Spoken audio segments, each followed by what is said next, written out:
En los últimos 15 días, el gobierno de Yamandu Orce se ha mostrado muy activo en temas importantes vinculados con la seguridad pública. El jueves pasado, el Poder Ejecutivo presentó la Estrategia Nacional contra el Lavado de Activos, el financiamiento del terrorismo y la proliferación de armas de destrucción masiva, que define un plan de acción para el periodo 2025-2030. Una semana antes, el 29 de julio, una delegación del gobierno compareció en comisión del Parlamento para responder preguntas de la oposición sobre el decreto por el cual se creó el Sistema Integral de Lucha contra el Crimen Organizado y el Narcotráfico.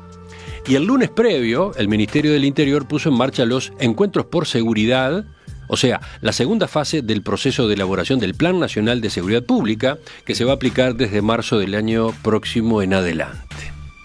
Sobre estos temas, ustedes saben, hemos entrevistado a voceros del gobierno, entre ellos al prosecretario de la Presidencia, Jorge Díaz, al asesor del Ministerio del Interior, Emiliano Rogido. Mientras tanto, ¿qué dice la oposición sobre estos asuntos? En la entrevista central de hoy recibimos al doctor Nicolás Martinelli, senador suplente en el Partido Nacional, que fuera ministro del Interior entre noviembre de 2023 y febrero de este año. Doctor Martinelli, buen día, gracias por acompañarnos. Buen día, Emiliano, un placer acompañarlos en esta mañana. Empecemos por lo más general. El lunes 21 de julio el gobierno inauguró el Diálogo por la Seguridad, en el que se va a ir elaborando el Plan Nacional de Seguridad.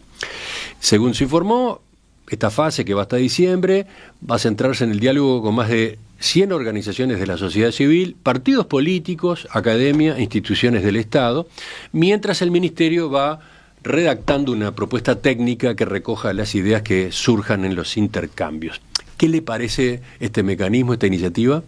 A ver, yo siempre fui partidario de los diálogos y obviamente que dentro de los diálogos uno tiene la posibilidad de generar encuentros y por lo tanto lo más importante es generar políticas de Estado, ¿no? Políticas a largo plazo, aquellas cuestiones donde uno genera acuerdos que puedan perdurar más allá de un periodo de gobierno y que no pase lo que muchas veces nos pasa, es que cada 5 años nos estamos reseteando y arrancamos de cero por aquella cosa de los celos. Bueno, esto lo hizo el gobierno anterior, entonces yo lo voy a continuar y voy a arrancar algo nuevo. Eso es un poco en materia de seguridad pública, que donde nos jugamos mucho, es lo que hay que ir cambiando, ¿no? Yo creo que hay cierta madurez política hoy en el sistema político para entender de que en seguridad pública es necesario generar acuerdos de largo aliento. Hay antecedentes en el periodo anterior al periodo del Frente Amplio, en Bonomi, ahí se hizo una convocatoria a un diálogo multipartidario, básicamente estuvo centrado en políticas más punitivas, en cambios de normas para aumentar penas. Y después hay otro antecedente mucho más inmediato, que fue en 2023, el gobierno anterior, que hizo una convocatoria también a un diálogo multipartidario, ahí ya más centrado en generar políticas de largo alcance vinculadas al tema de las causas, que son aquellas cuestiones que llevan a las personas por el camino delictivo. En este caso, esta convocatoria es un poco distinta, porque en realidad acá lo que está haciendo el gobierno es convocándote a armar el plan de gobierno en materia de seguridad pública. Y yo ahí un poco tengo mis discrepancias, ¿no? Creo que el plan de gobierno es responsabilidad del gobierno, que debió haberlo tenido pronto y en funcionamiento el 1 de marzo cuando asumieron.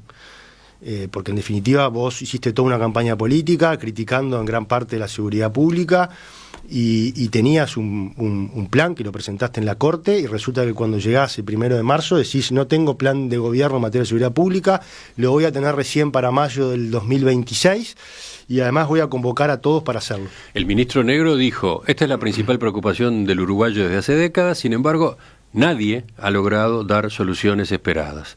Queda entonces claro que si queremos resultados diferentes tenemos que hacer algo distinto. Sí, esa es la famosa frase de Einstein, incluso la calle Pou la había usado en su campaña. Pero en definitiva, a ver, no es cierto eso de que hay cosas que no han dado resultados. El gobierno anterior asumió con un 240% de aumento de rapiñas y entregó un gobierno con un 40% menos de rapiñas. Asumió un gobierno con cerca de un 32-33% de aumentos de hurtos y entregó un gobierno con una disminución del entorno del 20-22% de disminución de hurtos. Encontró un gobierno con un 300% de aumento de abigeato y lo entregó con un 60% de reducción de abigeatos. encontró un gobierno con un récord absoluto de homicidios y lo entregó con un 3-4% menos homicidios. Decís, bueno, se podría haber mejorado más, y bueno, sí, lo que pasa que una cosa es deteriorar el nivel de seguridad, que es mucho más fácil, luego que recuperarlo. Entonces, ¿hay cosas por hacer? Sí, muchas, sin duda, pero no se puede decir de que en definitiva no se hicieron cosas en el periodo anterior que han logrado bajar los niveles delictivos en varios de los delitos en forma sustancial, porque bajar un 40% de las rapiñas es una cifra importante, un 60% del abigeato, lo mismo. Entonces yo creo que la estrategia que se plasmó en el periodo anterior y que vino para quedarse, que es la del enfoque dual, que es trabajar por un lado en la pata de la represión, pero también al mismo tiempo en la pata de las causas que llevan a las personas por el camino delictivo, ese es un enfoque que vino para quedarse. Y ahí hay puntos interesantísimos. De hecho, Negro ha dicho que él está de acuerdo con el enfoque dual, sí, sí, y ha continuado gran parte de esta política. De todos modos, remarcó que debería haber, se busca que haya un modelo uruguayo en política de seguridad y, coincidiendo con algo de lo que decía usted recién, no para un gobierno o para un partido, un modelo que sea para el país todo.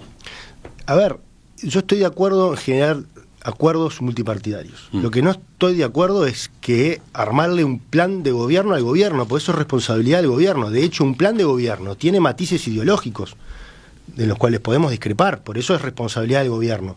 Responsabilidad si las cosas le van bien, asumirlas, y responsabilidad si van mal, asumirlas, que el error es de ellos, y no después tratar de diluirlas entre el resto de los partidos políticos simplemente porque participaron en ese plan de gobierno. Te pongo un ejemplo, cuestiones ideológicas, capaz que para el gobierno liberar presos está bien, para nosotros no. Capaz que para el gobierno reprimir está mal. De hecho, si vamos a los antecedentes de los 15 años anteriores del gobierno del Frente Amplio, la palabra represión era mala palabra. Para nosotros reprimir es parte de las herramientas que tiene la policía. Entonces, la responsabilidad única de armar un plan de gobierno en seguridad es del gobierno, que para eso ganó y se tiene que hacer cargo. Entonces, después podemos coincidir en generar acuerdos en temas puntuales, que es lo que han venido haciendo, hicimos nosotros en el 2023 y hizo el Frente Amplio también en la época de Bonomi. Entonces, ¿el Partido Nacional no va a participar? No estoy diciendo que no va a participar, te estoy dando mi opinión. La pregunta viene porque en el acto de lanzamiento solo estuvieron los líderes de dos partidos de la oposición, el Partido Independiente y Cabildo Abierto. En cambio faltaron el Partido Nacional y el Partido Colorado, pese a que la semana previa, en aquellas reuniones que organizó el presidente Yamandu Orsi en Torre Ejecutiva con todos los partidos, tanto dirigentes blancos como colorados habían visto con buenos ojos este mecanismo del diálogo.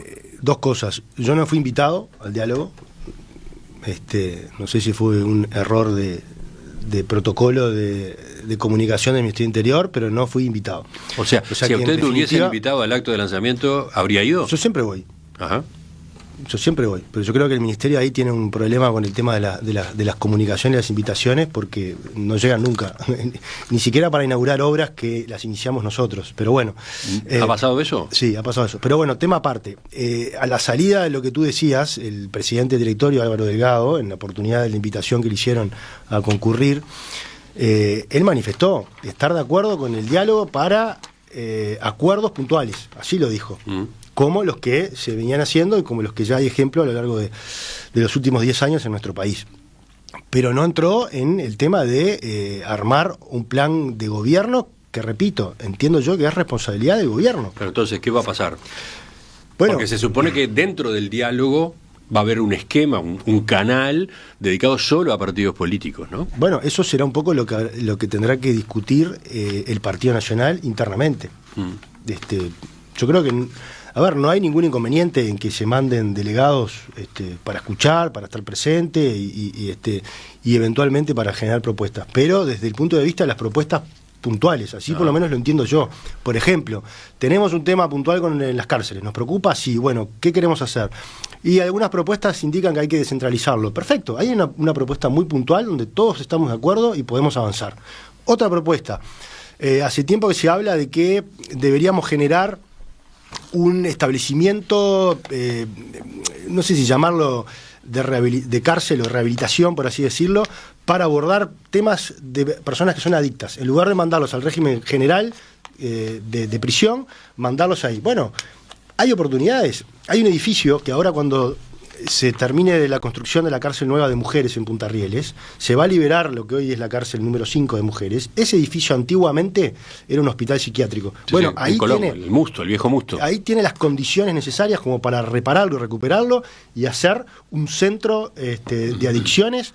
¿Para qué? Para que las personas que cometen algún delito, pero que en definitiva lo cometieron porque son consumidores, en lugar de ir al régimen general de rehabilitación, vayan a ese centro, tengan un tratamiento específico por el tiempo que determine la justicia y puedan ser rehabilitados. Entonces, en esas cosas podemos generar acuerdos puntuales y que creo que son súper interesantes para generar políticas de Estado a largo plazo. Entonces, usted diría que sí, que se participara e ir marcando en esto sí, en esto no, ¿estamos de acuerdo? Sí, pero con el matiz de que nosotros no tenemos la responsabilidad de armarle el plan de gobierno al gobierno. Eso es pura y exclusiva responsabilidad del gobierno porque ganó y para eso tiene que hacerse cargo cuando las cosas salen bien y cuando las cosas salen mal. Porque acá después lo que puede pasar si no es como el plan lo armamos todos, diluimos la responsabilidad si las cosas salen mal. No, tú ganaste, te votaron, hacete cargo. Antes de seguir con otras preguntas, y a partir de lo que usted comentaba en alguna de las respuestas anteriores, ¿cómo es su vínculo con el ministro Carlos Negro? En la transición mostraron proximidad, tenían relación de antes, ¿no? Cuando Sí. el doctor Negro era fiscal, entonces... Teníamos relación de antes, de cuando él era fiscal de homicidios, nos habíamos juntado en varias oportunidades con él y con el resto de sus colegas del Departamento de Homicidios. Incluso nosotros hicimos una reestructura del Departamento de Homicidios del Ministerio que fue muy bien vista por los fiscales porque le dimos a cada fiscal su equipo propio de trabajo y eso ayudó mucho al vínculo entre el fiscal y el policía y sus equipos, a eliminar... de repente algunos celos que había en el ambiente de trabajo, desconfianza que a veces se generaba porque les cambiabas los equipos en forma permanente, entonces tener un equipo propio, eso ayudó mucho al trabajo y sobre todo al esclarecimiento de los homicidios. Empezamos a mejorar el nivel de esclarecimiento, que eso es muy importante para bajar los niveles de percepción de impunidad que a veces tienen los delincuentes, ¿no? Cuanto menos delitos vos aclarás, los tipos más impunes se sienten. Cuanto más delitos aclarás, más lo piensan a la hora de cometer un delito. Entonces eso fue algo muy importante. Y tuvimos siempre una muy buena relación. Como yo te digo, él era muy partidario del enfoque dual que nosotros habíamos iniciado, que incluso antes de asumir él reconoció que él iba un poco a continuar por ese rumbo. Y la relación sigue siendo, por lo menos desde mi lado, sigue siendo buena. Lo ha cuestionado al ministro varias veces usted en estas últimas semanas. Pero cada vez que lo he cuestionado públicamente, previamente le he mandado un mensaje o he tratado de comunicarme con él para decirle, mirá que opino distinto en esto, creo que en esto te estás equivocando. A veces obtengo respuesta de su parte, a veces no obtengo respuesta de su parte, pero en función de eso yo también después veo si salgo o no salgo. Pero sí, independientemente de eso, es parte de las reglas de juego. Yo hoy estoy en la oposición y tengo que marcar las cosas que yo entiendo que el ministro se equivoca. Y creo que el ministro en las últimas semanas se ha equivocado mucho, sobre todo desde el punto de vista político. Creo que falta eso y que se está notando de que no es una persona del mundo de la política y que no tiene esa flexibilidad que a veces tenés que tener en la política para resolver determinados temas. ¿En qué, por ejemplo, ha fallado desde el punto de vista político? Bueno, sobre todo en sus declaraciones. Antes de comenzar su periodo, dijo que la lucha contra el narcotráfico estaba perdida. Eso obviamente fue un error porque impacta directamente en la fuerza policial. ¿Cuántos policías hemos perdido en esa lucha contra el narcotráfico? ¿Cuántas familias han quedado sin un sustento principal por eso? Entonces, decir eso es un enorme error político. Pero después también se equivocó con el tema del Clásico. Cuando había un policía herido, salir a decir que el operativo del Clásico era perfecto o había sido excelente, también fue un error. Hasta el propio presidente de la República tuvo que salir a enmendar ese error. Se equivocó también cuando en una declaración dijo que había cerca de 20.000 policías que estaban certificados médicamente, lo cual es un absurdo absoluto, porque si tenés 20.000 policías certificados no tenés ningún policía patrullando las calles, o sea que son errores que él ha cometido. Ahora hace poco con el tema de los pasaportes, también lo hablé con él, se lo advertí, le dije, mirá que esto es un error, no me escucharon, tuvieron que dar marcha atrás. También con el tema de la LUC, cuando se dio el incendio en el Concar, que murieron 4 personas privadas de libertad, en la conferencia de prensa él responsabilizó a la LUC. Y lo llamé y le dije, creo que es un error, porque vos estás pidiendo diálogo, y al mismo tiempo que estás pidiendo diálogo, estás responsabilizando a la oposición por una norma que fue aprobada por el pueblo, ratificada por el pueblo, y que la estás responsabilizando de un incendio, cuando en definitiva, si vos mirás para atrás en la historia, hubo otros casos de incendio mucho más graves que y que la LUC no existía. Y además el problema del hacinamiento, al quien también le estás culpando la LUC, ya existía en 2005. Fíjate que el Frente Amplio apenas llegó al gobierno en 2005, lo primero que hizo fue declarar una emergencia carcelaria por hacinamiento y, entre otras cosas, sacó la ley de humanización de cárceles para liberar presos porque entendía que las cárceles estaban llenas. O sea, es desconocer la historia de o parte de la historia reciente de nuestro país, y creo que esos son errores políticos que seguramente tengan que ver con un mal asesoramiento, con un ministro que no escucha, y que obviamente eso le está costando caro, ¿no? Porque una semana sí, otra semana también, estos errores llevan a críticas importantes desde la oposición, desde la opinión pública, hacia su trabajo, hacia su gestión. O sea, diálogo con él tiene. Sí, claro. Reuniones no han mantenido. No, tampoco me ha convocado a ninguna reunión por ningún tema puntual o específico. Yo desde la transición hasta el día de hoy siempre le he dicho que estoy a las órdenes para colaborar en lo que sea, y si hay temas que los veníamos trabajando en la gestión anterior y que él necesita que se aclare o se le indique por qué se tomó tal o cual rumbo, tal o cual camino, obviamente que estoy más que a disposición. Pero creo que el gobierno en estas cosas siempre es mano, ¿no? O sea, yo... Espero. Enseguida retomamos la entrevista con el doctor Nicolás Martinelli, exministro del Interior. El foco va a estar puesto sobre todo en narcotráfico, por ejemplo, a partir de lo que se escuchó en el coloquio que organizó el lunes pasado el canal de YouTube Junta. La seguridad pública, cómo se la viene encarando desde el gobierno, ese es el tema hoy con una voz de la oposición. Estamos con Nicolás Martinelli, senador suplente, abogado, que fue ministro del Interior entre noviembre de 2023 y febrero de este año, que también fue asesor del presidente Luis Lacalle Pou y al comienzo del periodo anterior fue director general en el MIDES, el Ministerio de Desarrollo Social. Doctor Martinelli, en abril el gobierno aprobó por decreto la creación del SILCON, Sistema Integrado de Lucha contra el Crimen Organizado y el Narcotráfico, que es coordinado por Presidencia. Esta idea, que era una de las prioridades incluidas en el programa de gobierno de Frente Amplio, implica un sistema que reúne a varios organismos del Estado: Presidencia, Ministerio de Interior, Ministerio de Defensa, Ministerio de Relaciones Exteriores, Ministerio de Economía con la Dirección de Aduanas y la DGI, bueno, Ministerio de Educación y Cultura, porque ahí está la Junta de Transparencia y Ética Pública, y también, de hecho, la Fiscalía General de la Nación, la Secretaría de Inteligencia Estratégica del Estado, la Secretaría de Drogas, Secretaría Nacional para la Lucha contra el Lavado de Activos y el Financiamiento del Terrorismo, la AGESIC, el Banco Central. ¿Cómo observó ese paso que se dio? Ya existía. Había una ley, incluso el gobierno creada el gobierno de Frente Amplio, no sé si fue 2017, 2018, si mal no recuerdo, que creaba exactamente lo mismo con el mismo nombre, y integrado por las mismas entidades que tú mencionabas, e incluso hay un artículo específico que dejaba abierta la posibilidad de integrar nuevas entidades públicas de ser necesario. O sea que en definitiva lo que tenemos hoy es una ley que crea un organismo que es similar a un decreto que crea un organismo exactamente igual, integrado por las mismas personas, y que lo que estamos haciendo es duplicar burocracia.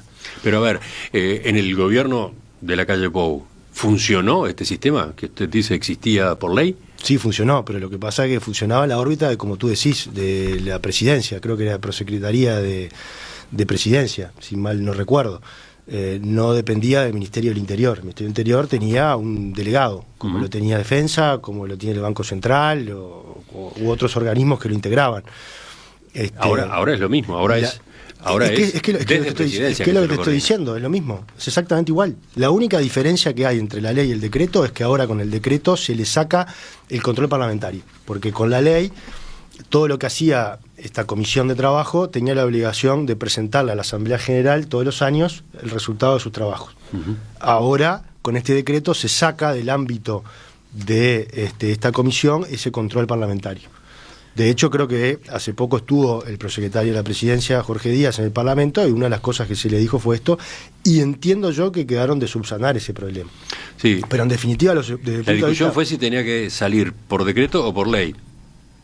Sí, o básicamente si con la ley que ya existe es suficiente. O sea, en definitiva, en todo caso, lo que podías haber hecho, si querías agregarle algo, es presentar un proyecto de ley para modificar algunas cuestiones de la ley que ya existe. Porque hoy tenés dos organismos que hacen lo mismo, integrados por las mismas personas, que vas a juntar a las dos una vez por semana, o una no la vas a juntar, entonces si no juntás la que está creada por ley, de alguna forma estás incumpliendo la ley. Y ahora, si juntás la que está creada por decreto, todos los partidos hablaron de instaurar algo así. Se habló de potenciar lo que había. Se habló de potenciar, sí, sin duda. Pero sobre la base de lo que ya está creado. Si ya tenés algo creado, ¿por qué vas a crear otra cosa por decreto? O te lo comiste y no te diste cuenta que tenías algo creado. Además le pusiste el mismo nombre. Te lo comiste y no te diste cuenta que ya tenías algo creado. O lo que hiciste fue pícaramente querer evadir el control del Parlamento. Entonces lo hiciste por decreto, dejaste fuera del Parlamento y tú podés hacer las cosas sin estar respondiendo a lo que el Parlamento te solicite. Por lo tanto, de ahora en adelante, ¿qué? A ver, por lo que tengo entendido, en la comparecencia que hubo la semana pasada o la otra, de Díaz al Parlamento por este tema precisamente, y que estuvo presidida por Pablo Abdala, y en este sentido quedaron en acomodar algunos de estos aspectos para que el Parlamento pudiera tener más incidencia. ¿Cómo lo van a hacer o cuál es el camino que van a tomar? La verdad que no lo tengo claro. Pero por lo menos el compromiso fue ese, de tratar de subsanar estos inconvenientes que yo te adelantaba.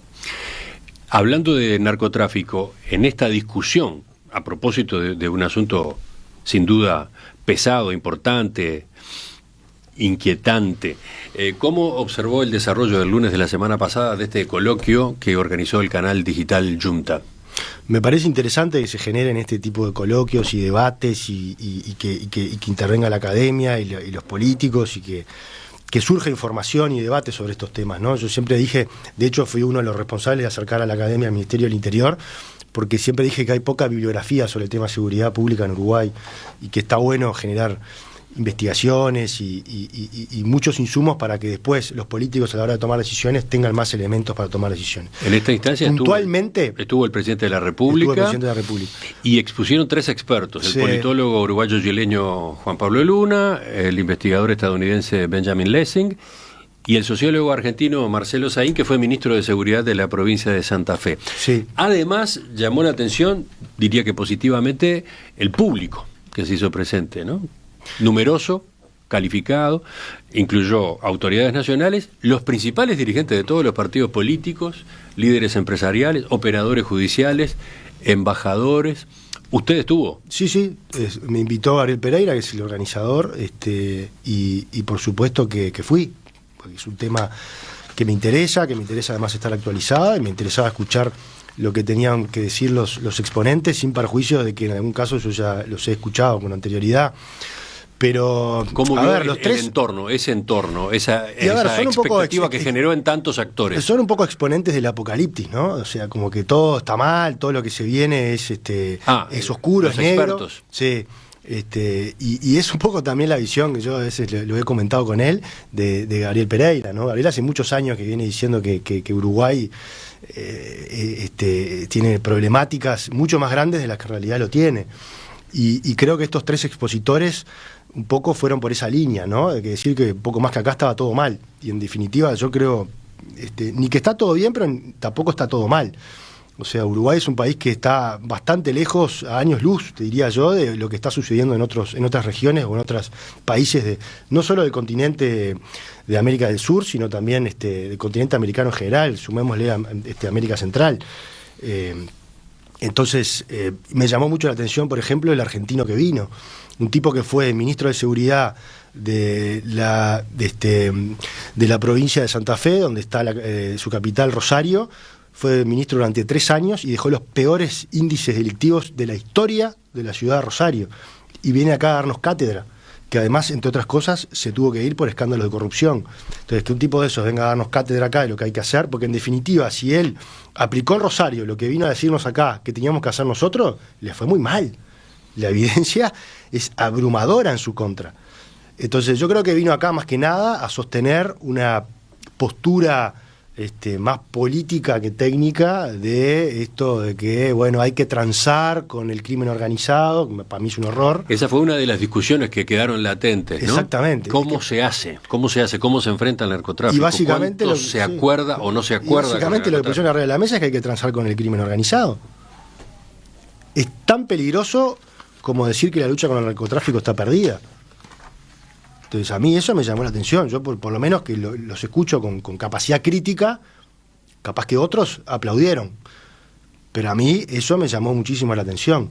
Porque pactar con el narcotráfico o con el crimen organizado tiene sus consecuencias. No es solo pactar para decirle, che, vamos a acordar para que baje los niveles de violencia. ¿Y qué das a cambio? ¿Cuánto te cuesta eso? Porque capaz que te cuesta un barrio entero, una ciudad entera, porque lo que te va a pedir el crimen organizado es perfecto. Yo hago lo posible para bajar los niveles de violencia y controlar a las distintas bandas criminales que operan y que no se maten entre ellas. Ahora, vos haces la vista gorda para que yo siga vendiendo mercadería ilegal en el mercado interno, para que yo pueda sacarla del mercado externo, para que pueda copiar no en cientos sino en miles acá. ¿Y cuánta otra cosa transás para lograr eso? Para mí es escandaloso hablar de transar con el crimen organizado. Por supuesto que la idea de esos acuerdos es chocante, es polémica. Me gustaría que volviéramos a esta discusión dentro de unos minutos para ver cómo se hace, ¿no? Cuál es el camino correcto. Pero también quiero preguntarle antes por algunas otras observaciones que hubo durante el intercambio. Por ejemplo, Juan Pablo Luna, que fue quien más se centró en Uruguay, dijo casi al comienzo, estamos acostumbrados a hablar de narcotráfico y guerra contra las drogas. Yo creo que tenemos que empezar a pensar esto en términos de mercados ilegales y crimen organizado, o sea, otro enfoque, porque señaló, la droga le está inyectando muchos recursos a otras actividades que están proliferando acá y en la región. Y mencionó, por ejemplo, la extorsión, los microcréditos, apuestas, trata sexual y laboral, provisión de vivienda, despojo de propiedades, impuestos informales a comercio, ¿no? Impuestos de protección, cibercrimen.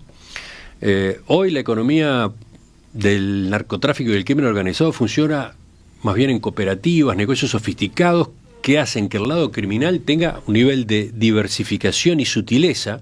Esto exige que también los aparatos del Estado que persiguen el crimen se ayornen, sigan esa lógica. A ver, ¿qué dice usted sobre esta parte de la exposición de Luna? A ver, Luna es uno de los politólogos más renombrados que tiene Uruguay a nivel internacional. Ha vivido muchos años en Chile, donde ha trabajado en muchos estudios académicos, hoy en Estados Unidos. O sea, la verdad que es una opinión, por lo menos para pensar sobre lo que él dice y debatir. Obviamente que hay cuestiones en algunas de las cosas que él dijo que yo coincido. También habló, ahí vos hablabas de crimen organizado, pero también en algún pasaje habló de que en Uruguay lo que hay es crimen desorganizado. Sí. Y yo ahí coincido, porque yo he dicho muchas veces en mi discurso que acá en Uruguay lo que hay es eso, crimen desorganizado. Al crimen organizado no le sirve el ruido, no le sirven las balas. Uh-huh. ¿Por qué? Porque si hay balas, atrae a la policía, atrae a la opinión pública, atrae a la prensa, y eso es malo para el negocio.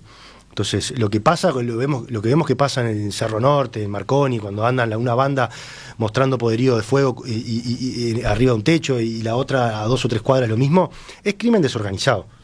Porque después lo que vos haces es llevar los blindados al barrio, ocupar el barrio, y eso es malo para el negocio. El crimen organizado prácticamente no usa armas. Hay grandes cargamentos que nosotros incautamos en el periodo anterior, y la gente que agarrabas en esos cargamentos no tenía armas, porque como tienen todo el proceso bastante aceitado, no tienen necesidad de usar armas. Entonces yo en eso coincido con Luna, ¿no? Que lo que hay en Uruguay es crimen desorganizado, y ahí también hay que ver cómo te parás, porque no es lo mismo trabajar con bandas de crimen organizado, donde vos podés tener canales uh-huh. de comunicación, para el caso de las políticas como la que estos mencionaban, de transar eventualmente con un gobierno, que con crimen desorganizado, porque ahí no hay una línea de mando clara, es difuso quién manda, etcétera, etcétera. pero en definitiva, otra parte, sobre cómo propone que se lo vea, que se lo encare, que no se piense solamente en narcotráfico. No, me parece que está bueno desde ese punto de vista. No sé si...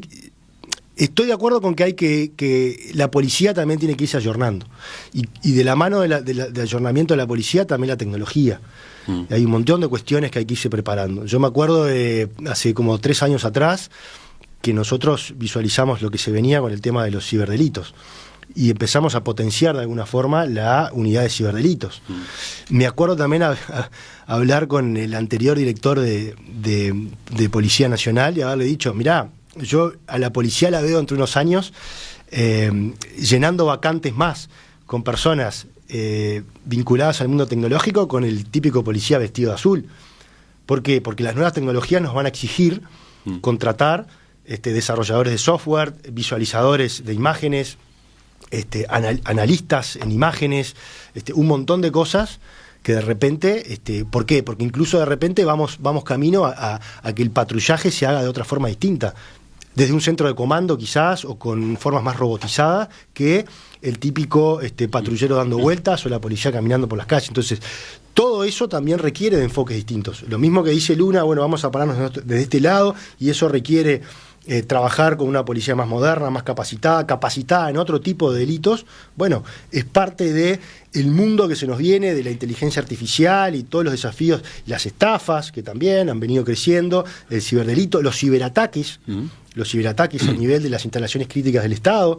Bueno, todo eso va a requerir enormes desafíos de preparación también para ingresar a la escuela de policía. Pero Luna hizo planteos más provocativos todavía, porque aludiendo a todas estas ramificaciones que han venido dándose a partir del narcotráfico mismo y a la cantidad, por ejemplo, de puestos de trabajo que están en juego, el movimiento de dinero que circula por acá y por allá, desde la economía clandestina o informal a la formal. En un momento se preguntó cuánto del PBI, cuánto del empleo, cuánto de la recaudación del Estado proviene de actividades financiadas por la renta del crimen organizado. Y bueno, yo no lo sé. Si él no lo sabe, que es el académico y se hace esas preguntas, yo tampoco lo sé. Pero él tiene claro que... Pero usted tiene o ha tenido en su época de ministro esta inquietud. Bueno, evidentemente que hay, obviamente, dinero que circula, que proviene ilegalmente o ilícitos. Ayer o anteayer se usó dinero del cajero que se explotó en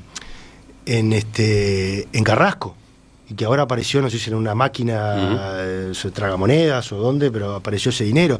Incluso ese dinero aún manchado tiene su utilidad. Quizás no en Uruguay, pero de repente con ese dinero se utiliza para pagarle a alguien vinculado a actividades ilícitas en Brasil.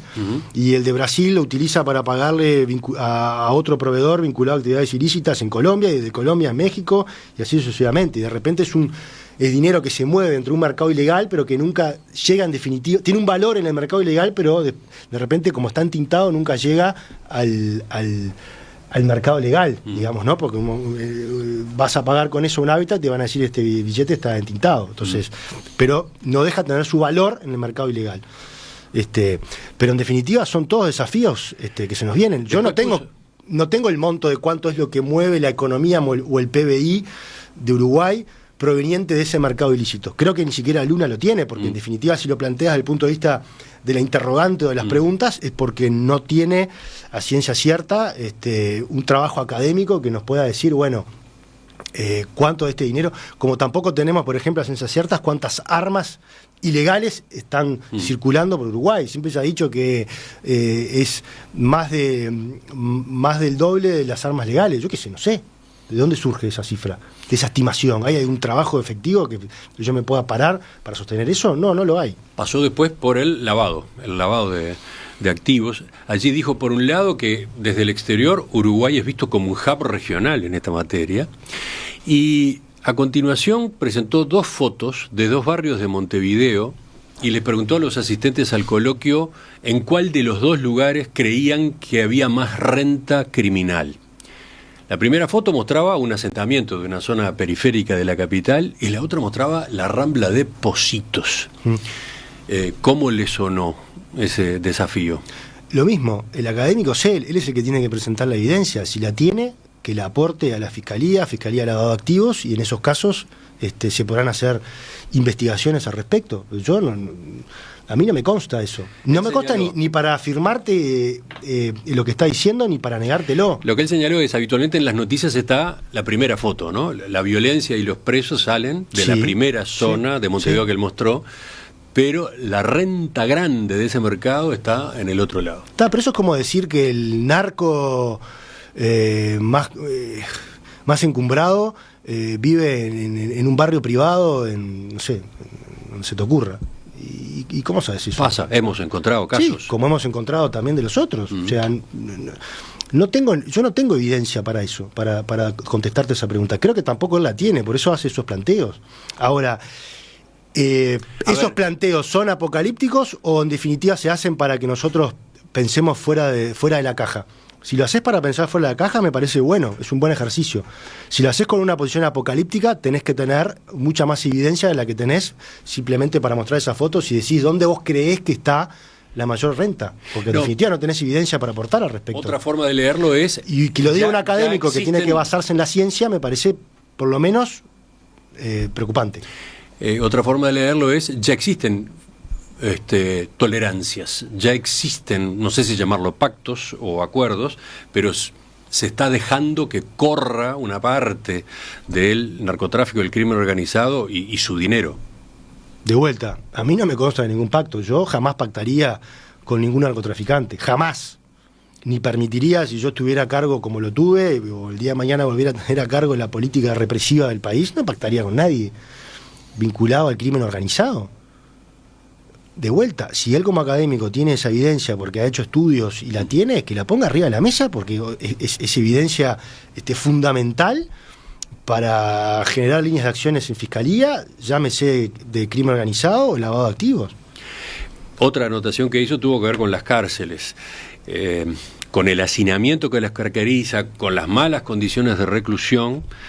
Tal vez debería haber acá motines e incidentes en un volumen que no se da. Existen, pero no con el tamaño que podrían darse. Vuelta, ¿viste? Yo te digo, el apocalipsis, o sea, tenemos no sé cuánta cantidad de presos, debería haber esto, debería de haber lo otro, pero no hay. Entonces mencionó ahí la posibilidad de que detrás de esto estuviera el hecho de que se asume la gestión de alguna cárcel por los delincuentes o por determinados delincuentes. No se asume la gestión de ninguna cárcel por los delincuentes. La gestión de la cárcel está a cargo del Instituto Nacional de Rehabilitación. Cada cárcel tiene su director y tiene su equipo además. Lo que hay, por ejemplo, en el CONCAR podés tener algún módulo que es de baja peligrosidad, donde los presos durante el día tienen las puertas abiertas y ellos tienen sus códigos de convivencia dentro de ese sector. De hecho, tú podés ir mañana invitado por el INR y caminás y paseás por ese módulo entre las personas privadas de libertad sin ningún tipo de problema. Después llega la noche, cada uno entra a su celda, se cierran, pero eso no es que los propios presos gestionen ni el módulo, ni mucho menos la cárcel. Pero además es como contradictorio, ¿no?, lo que dice, porque si dice, hay cárceles que pueden estar gestionadas por los presos bajo una suerte de acuerdo, de pacto, y como que eso le llama la atención, pero después al mismo tiempo los expositores te están diciendo que sería bueno que el gobierno pacte con el crimen organizado para bajar los niveles de violencia. O sea, ¿cómo es? Es contradictorio. En las cárceles lo ves como raro, o lo cuestionás, o lo ponés arriba de la mesa, pero al mismo tiempo tenés expositores de la misma conferencia que te están diciendo, che, hay que ir a acordar con el crimen organizado para bajar los niveles de violencia. Raro. Lo último, según Luna, un fenómeno incipiente en nuestro país, por ejemplo, es que existen comedores gestionados por grupos criminales, como ya pasa en otros de América Latina, ¿no? Este tipo de situaciones, según dijo, implican una infiltración, una sustitución, una complementación, una connivencia de la infraestructura social y política en los barrios. A ver, yo hoy decía más temprano que Uruguay está a años luz de otros países donde tienen enormes problemas vinculados al narcotráfico. Hay pueblos y ciudades en otros países que están totalmente cooptados y dominados por el crimen organizado y que no hay una sola infraestructura pública en esos pueblos, ciudades o villas. Uruguay es totalmente lo contrario. vos vas al Cerro Norte y tenés un problema 2 cuadras para un lado, 3 cuadras para el otro, pero alrededor de esas cuadras tenés comisarías, seccionales, una escuela pública, un CAIF, una ONG, una policlínica de la Intendencia, un hospital, o sea, tenés una oficina de Antel, de UTE, lo que sea, tenés una infraestructura pública importantísima en el barrio, o sea, los tentáculos del Estado están ahí. Luna lo reconoció, dijo, esto no necesariamente se da porque el Estado no esté llegando a los barrios con sus políticas sociales. Esto ocurre porque el mundo criminal tiene herramientas más eficaces a efectos de cubrir las necesidades de una parte de la población. Está bien, pero para vos empezar a desarmar esa telaraña que tiene el crimen, yo le voy a seguir llamando crimen desorganizado en esos barrios, tenés que tener en primer lugar la infraestructura. Uruguay la tiene. Después es cuestión de darle músculo a esa infraestructura, llámese con recursos, con profesionales o lo que sea, o con más infraestructura, para que de alguna forma le vayan ganando terreno a esas bandas de crimen desorganizado. Ahora, acá esto quiere decir, ahí viene una señal amarilla. Esto quiere decir que no haya algún grupo de crimen desorganizado que no tenga cooptado un comedor. No, por supuesto que puede haber alguno. Que no tenga cooptado algún club de béisbol, y por supuesto que puede haber alguno. Ahora, esa no es la generalidad, ni mucho menos. Pero es una luz de alarma. Yo diría que es la excepción. Es una luz de alarma. Lo que usted dice es, lo que hay que seguir haciendo es incrementar, mejorar, darle mayor presencia Totalmente. A las organizaciones del Estado. Totalmente. A las del Estado y a las no del Estado, porque ahí también tenés mucha presencia de organizaciones no gubernamentales que están muy presentes. Absolutamente, sí. Por nombrarte los liceos jubilar y demás que tenés en algunos barrios complejos, ONGs que trabajan, yo qué sé, con boxeo para gurises, me acuerdo en Villa Española que hay uno, o en otros barrios, distintas modalidades, pero en definitiva también hay posibilidades de trabajar con ellos, potenciar, darles más músculo a esas redes sociales, que quizás, como no son del Estado, tienen más posibilidades de llegada, con determinada capa de el crimen desorganizado, para ir permeando de a poco e ir logrando que vamos al ejemplo, ese comedor que está cooptado por esa banda, empiece a quedar en manos de esa organización y no de esa organización no gubernamental o del Estado, que el Estado empieza a colaborar y que de a poquito le vas sacando influencia al crimen desorganizado. Pero Uruguay está parado en un escenario que es ampliamente mejor al que tienen otros países de América, ¿verdad? Lo que señaló es que Uruguay tiene una cantidad de ventajas en comparación con la región, pero tiene la contracara, por ejemplo, de la pobreza, la infantilización de la pobreza, ¿no?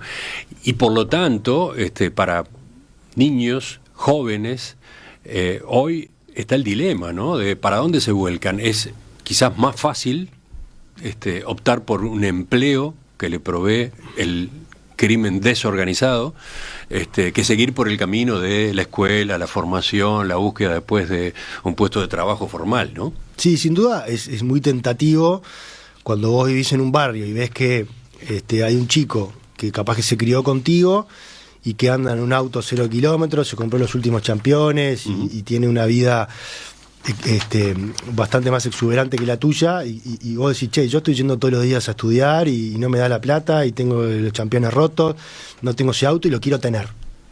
¿Y cómo hago para tenerlo? Porque el camino virtuoso me va a llevar 15, 20 años.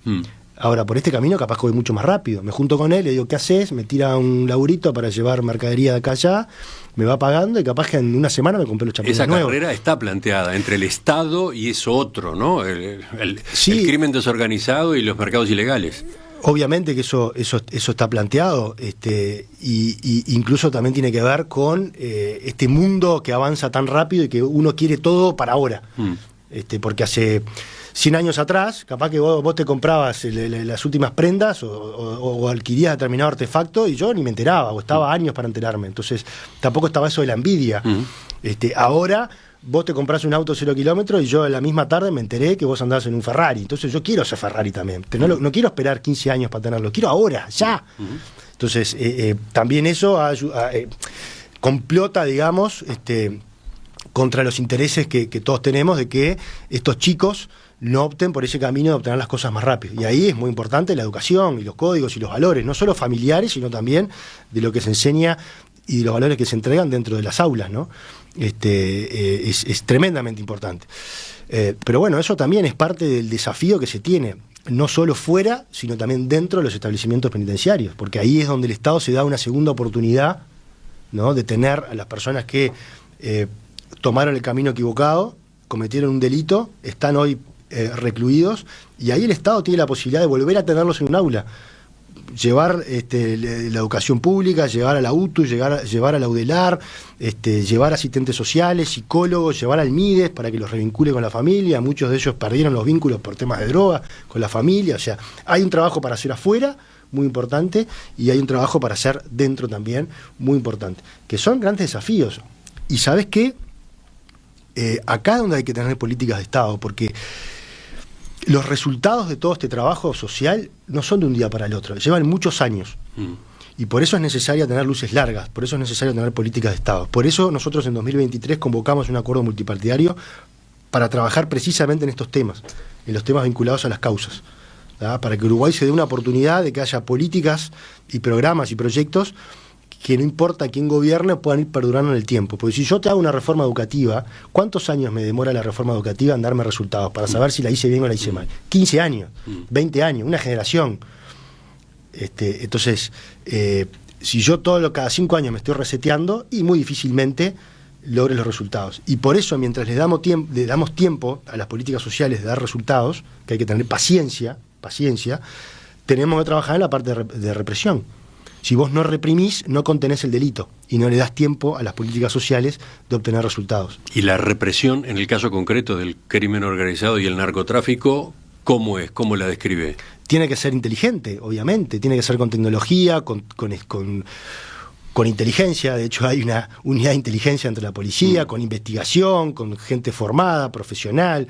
Un poco sobre lo que decía Luna, empezar a formar gente en la escuela de policía vinculado al tema de lavado de activos o desafíos de ciberdelito, cosas que se nos vienen, generar maestrías. Nosotros generamos algunas maestrías sobre ese tema en la escuela de policía, o sea, es por ahí, generar intercambios, que los nuestros se vayan a capacitar afuera o que vengan de afuera profesionales a capacitar a los nuestros acá para que después los de acá puedan a su vez capacitar a otros. Es decir, todo eso es una red muy importante que hay que empezar a ponerle músculo y recursos, porque en definitiva es la forma de combatir el crimen organizado. Por ejemplo, durante años se informaba como un logro cada boca que lograba cerrarse en un barrio de Montevideo, por ejemplo. Sí. ¿Esa es la política correcta? Eso es parte de la política, no es la política.